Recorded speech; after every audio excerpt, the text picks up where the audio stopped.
მყარი, წყნარა, ჩვიდად, არავის არ აწიოქ. Biznesmen ნოშრავა ნამორაძისთვის ირაკლი კობახიძის და ქართული ოცნების რეჟიმის ქება სარფიანი აღმოჩნდა. ნამორაძის კომპანიას თბილისის მერია ვაკეში მის ცათამრჯენზე 6 ახალი სართულის დაშენების უფლებას აძლევს. ეს რამდენიმე მილიონი დოლარის მოგებაა. კალაძემ სართულების დაშენებას მწვანე შუქი უკვე აუნთო. საკრებულოს კი ეს საკითხი დღეს უნდა განეხილა. დღის წესრიგში მე-20 საკითხად იჯდა. თუმცა მას შემდეგ რაც ფაქტი დეპუტატმა საბაბუაძემ გაახმაურა, საკითხის განხილვა გადადეს. თბილისის მერიამ ხარი დაუჭირა ჭავჭავაძის გამზირზე ყოფილი ფიზკულტურის ინსტიტუტის ადგილზე დაგეგმილი ცათამბჯენისათვის კიდევ 6 სართულის დამატებას. ეს არის ძალიან კარგად გადაბმული ჯაჭვი, სადაც ხელისუფლების მაქებარი ბიზნესმენები, მასთან მჭიდრო კავშირში მყოფი ადამიანები ღებულობენ თბილისის მერიისგან და ამ ქალაქის ისტორიაში ყველაზე კორუმპირებული მერისგან, კახა კალაძისაგან ისეთ ნებართვებს, რომელიც აზიანებს ქალაქს. რა არის წარმოქმნილი? გარკვეული კორექტირება, იქ ბევრი დეტალი არის განშენების რეგულირების გეგმაში. ნახეთ, იმ შემთხვევაში თუ რაღაცა კაერთის მოშენება იქნება დაკორექტირებული, არ არის გამორიცხული მოხდეს სართულიანობის კორექტირება. თუმცა ამას მე დღეს თქვენ ვერ გეტყვით, გამომდინარე იქიდან რომ ჯერ ჩვენ ამ საკითხს არ ვიხილავ. ნოშრავა ნამორაძე ბიძინა ივანიშვილის გარემოცვის ბიზნესმენთა სიაშია. ის პრორუსული რეჟიმის სპონსორია და ჯამში 100,000-ობით ლარი აქვს ნაჩუქარით. თუმცა ეს არაფერია იმ ფინანსურ სარგებელთან შედარებით, რომელსაც ნამორაძე რეჟიმისგან იღებს.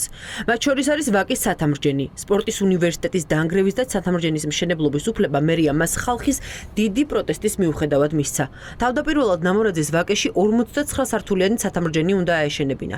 შემდეგ 10 სართულის დამატების უფლება მისცეს.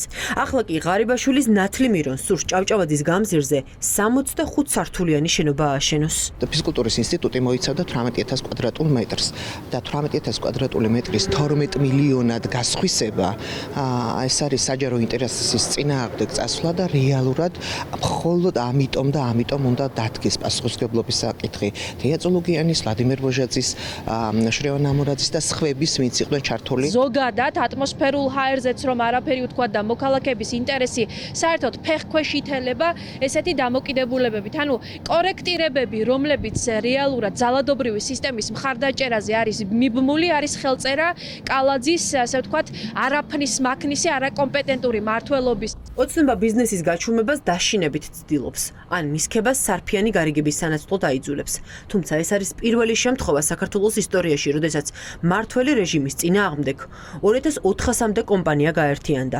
ირაკლი კობახიძე ახლა პანიკაშია. ბიზნესის ასეთი ამბოხება არათუ ქართულ ოცნებას, არამედ საქართველოს ისტორიას არ ახსოვს.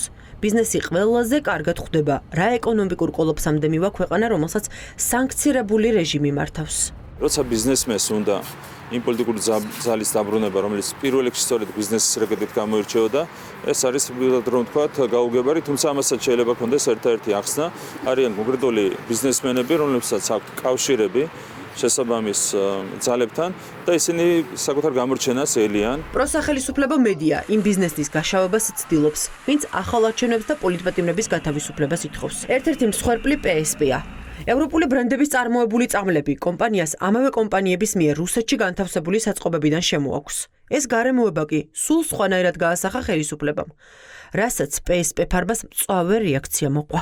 სიმართლე არის ის, რომ ჩვენ ვაწარმოებთ ბიზნესს არა რუსეთთან, არამედ გერმანულ ბაიერთან, ფრანგულ ლორეალთან და ბრიტანულ რეკით ბენკიზერთან.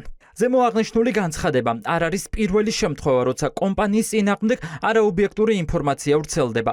ამას აღვიქვამთ როგორც თავისუფალ ბიზნესზე მორიგი ზეწოლის და დაზარალების მცდელობას, რადგან სხვა კომპანიებთან ერთად ჩვენც შევუერთდით მოსახლეობაზე ძალადობის შეწყვეტის, ახალი არჩევნების დანიშვნის და ბოლო პროცესების დროს დაპატიმრებული ადამიანების გათავისუფლების მოთხოვნას.